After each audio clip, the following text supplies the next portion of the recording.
funny story, funny for me, not for many other people, about this car. It's a 3.2 liter Pajero. It's a diesel engine made in 2000s or something like that. So I'm driving on a highway and I get the check engine warning light. So I got that before, but I chose to ignore it. I thought if I can fix it later, maybe I'll fix it.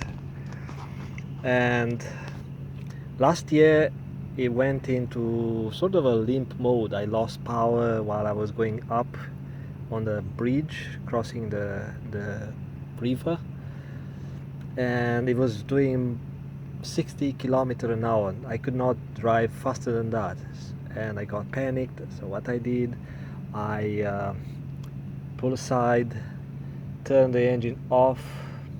I didn't know what to do, but when I turned it back on, everything was back to normal. So I drove another 90 kilometers to my appointment. I came back and it never happened again.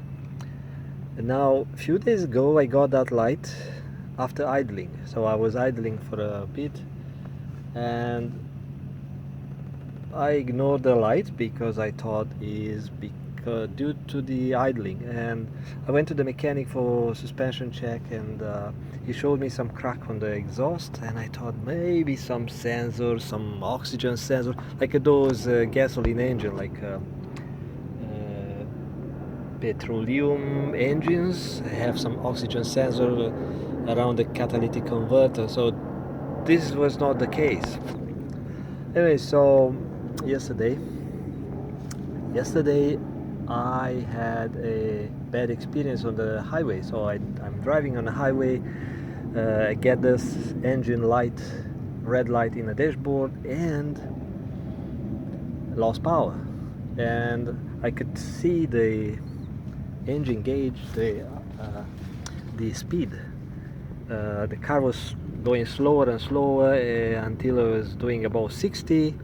So I was pressing the accelerator pedal, and yeah, I could see some RPM like going all the way to 3000, but I could not go faster than that. So I assume it's the computer, some sort of a ECU problem related to a sensor. And I thought, okay, pull aside, and if I turn the car off and back on, and I should do it. But the thing is, I went on the side and the car got power back again, and I could see the accelerator pedal had some sort of an impact on the speed, so I could do 80, but the car started to drive faster than I wanted. It was doing like 100 an hour, and I said, "Ooh, what's going on? I'm not on cruise control." And I took an exit, and the engine was pushing. And I had to hold the brakes because it was 30 kilometers an hour, and I had someone in front of me, and it was a stop light, and I had to hold the brakes pretty hard, and the engine was doing like a 2000 something, and I thought, okay, I will put it in neutral. It might slow down the engine, but no, it went all the way to 4000 on almost to red. So I put it back into gear, which is not okay to do that, and the engine RPM went back to 2500 or something. So I had to hold the brakes, driving slow with the brakes on. I smoked the brakes, so I found a place to park, and I turned the engine off and did my errands. And when I came back, I turned the engine back on. Everything was back to normal. I said, oh, something's fishy. And on way back home was okay. So I did not get that engine light. But today I was driving to work and I got that problem, and I had to stop on at traffic lights, and I turned the engine off while I was on drive. And again, it's not a good thing to do, but I was in a traffic, and I never stop in traffic like that. So I put the hazard on, and finally, I was not too far from work, but finally I managed to get it to work, to park, and so now I'm troubleshooting, and I'm reading the codes. If you don't know how to read the code, there is a connector right here, and you shorten this pin number 1, this pin. You connect a wire to the ground, and I use this ground here at the door. Some people use this one, some people use the steering column, but any ground is good. So again, pin number 1 on this diagnostic connector right here, this corner, and then you count the flashing lights while you have the key in the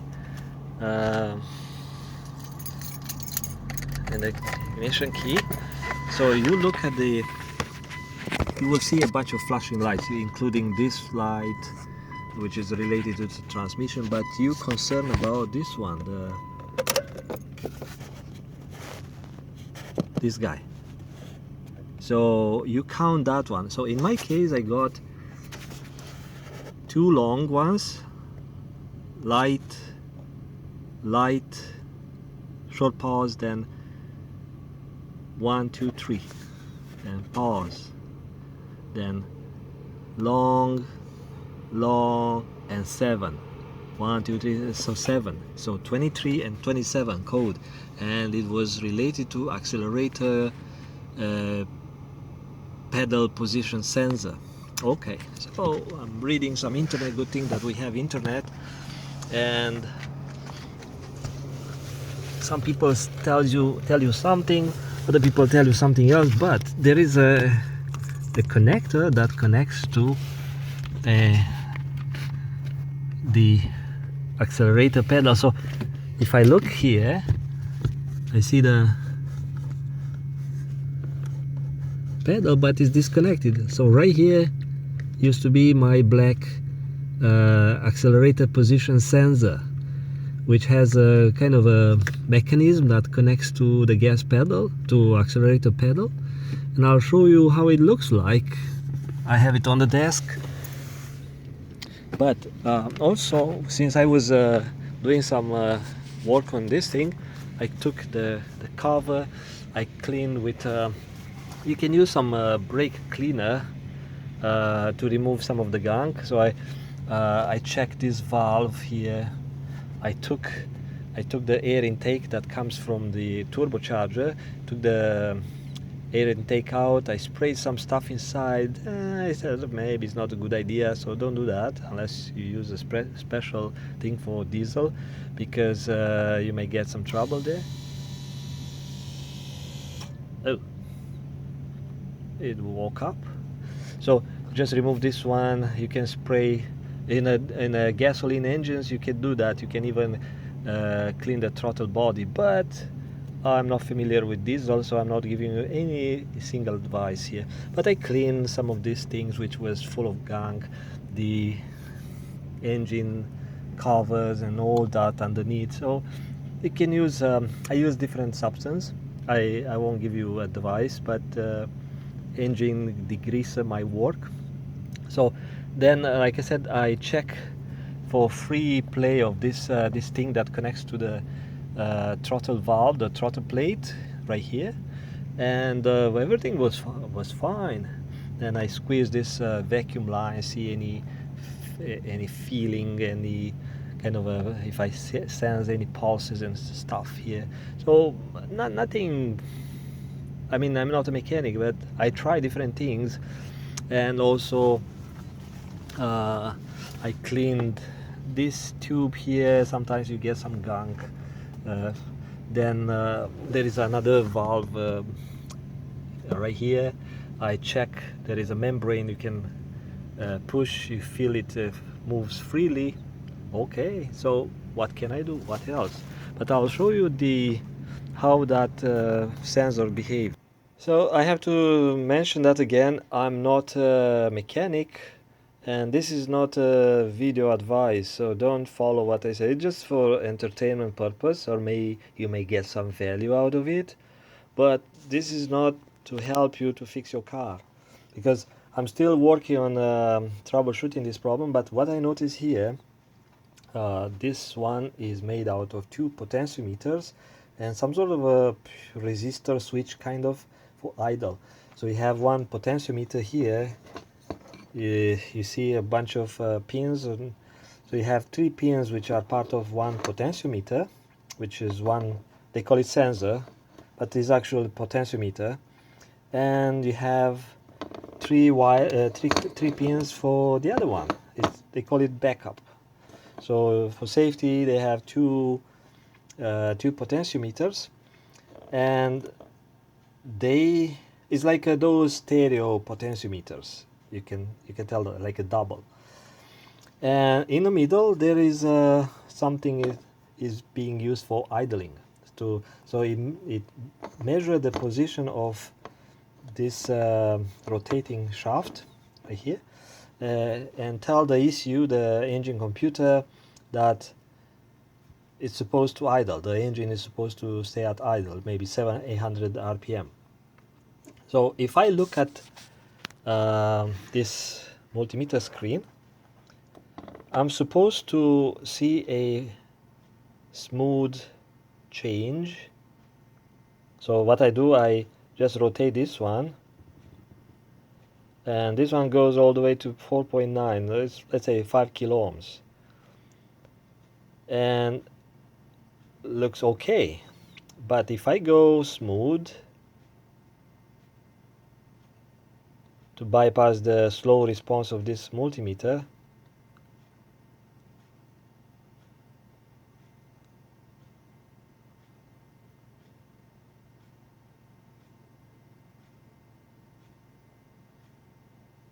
you see, it jumps. Right here, I have a point where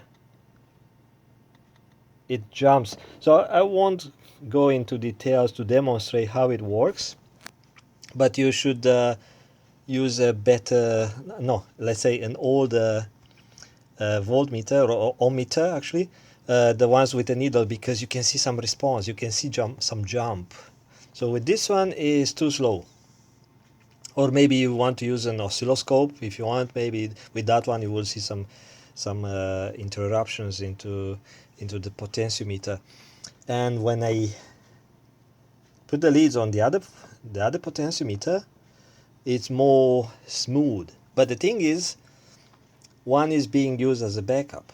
So which one is faulty, I don't know. But with a faulty one, I should be able to have a smooth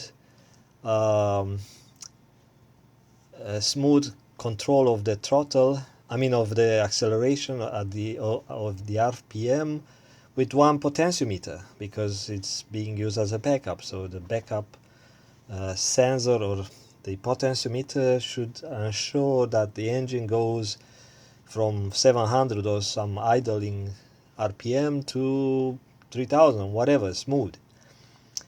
And I'm not going to change this one. I'm not going to replace it. I might open it. They use some epoxy all around. And I found one online for 40 something Canadian dollars. It comes from China, so probably takes a month or two. I'll see. I'll look into that.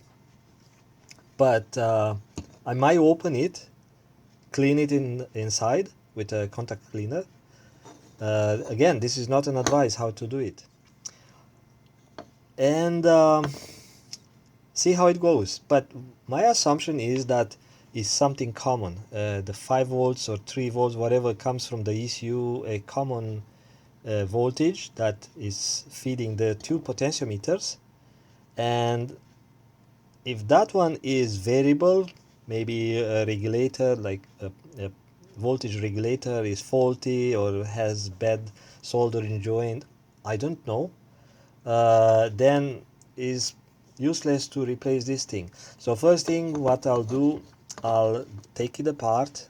I will try to clean it, look for the imperfections into the track, the resistive track of the both potentiometers, and if it's nothing obvious, I'm going to take apart the ECU, the engine computer, and look at the regulators, see anything obvious, some soldering joints or anything like that, because it's something intermittent. It's not something like um, a, a part that is acting up with the temperature. And I might have to use some cold spray, the heat gun a bit, to thermal stress the circuit in the ECU. I don't know, but I'll post the results in different other video. You take care. Bye bye.